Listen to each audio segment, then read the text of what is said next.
Am I the a-hole for distancing myself from my stepbrothers after they tried to reach out to me? This is my first post, and honestly, it might be my last. Writing this already feels like tearing open a wound I've worked years to close. But I need clarity. I need peace. I need to know if I'm the villain in this story, just because I finally chose me. I'm Cherry, 19F. I have two much older stepbrothers, both in their late 30s. They each have families now. Wives, kids, stable jobs, and a history of showing up only when it benefited them. Growing up, they were barely present in my life. We didn't argue. We didn't fight. We just didn't exist to each other. They'd call my father only when they wanted something. Money, favors, connections. Never just to say hi. Never to ask how he was doing.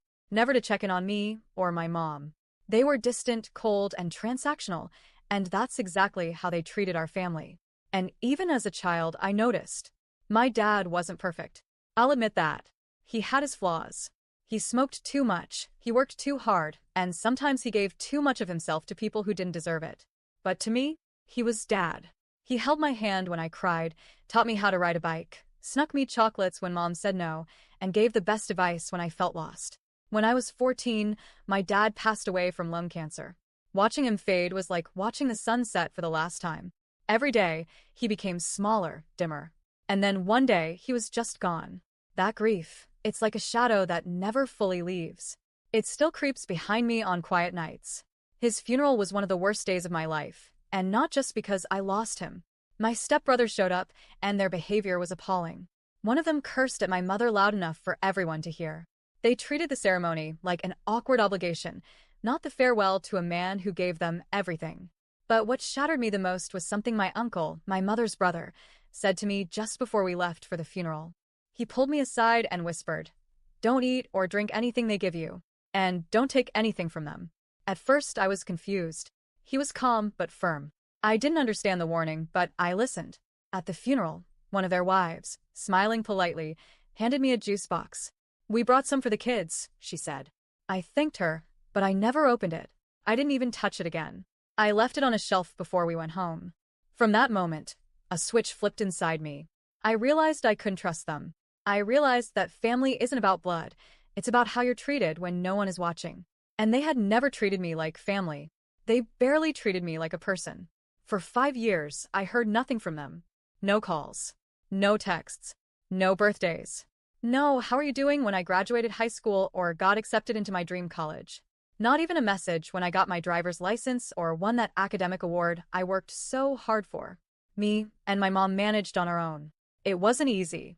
I had nights where I cried until I couldn't breathe. I had days where I barely ate. But we survived. We built a quiet, little life with no drama, no manipulation, and no judgment. And now, after 5 years of silence, they're trying to reconnect. It started with a phone call from my other uncle, my father's brother, Uncle Mango. He invited me to a lunch in honor of my dad.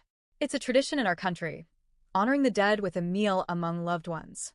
I was polite at first until he said, "You need to make peace with your brothers. They're family. You can't hold a grudge forever." He then went on to criticize my mother for not encouraging me to rebuild a relationship with them, as if I'm some brainwashed puppet with no will of my own. I was stunned. I'm 19. I can think for myself. I told him, calmly, that I had no interest in attending, that I didn't want to see them, that I didn't feel safe. But it didn't stop there. Not long after, one of my brothers, let's call him Grapefruit, called me directly. I don't even remember which one.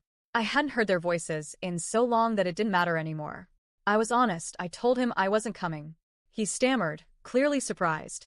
Maybe he expected me to fall in line. Maybe he thought I was still the scared little girl at the funeral. But I'm not. I said, "Bye," and hung up. You know what's ironic? For 5 years, I felt completely alone. I had nights where I would sit in the dark, trembling, imagining things lurking in the shadows. Fear that something or someone was out to hurt me.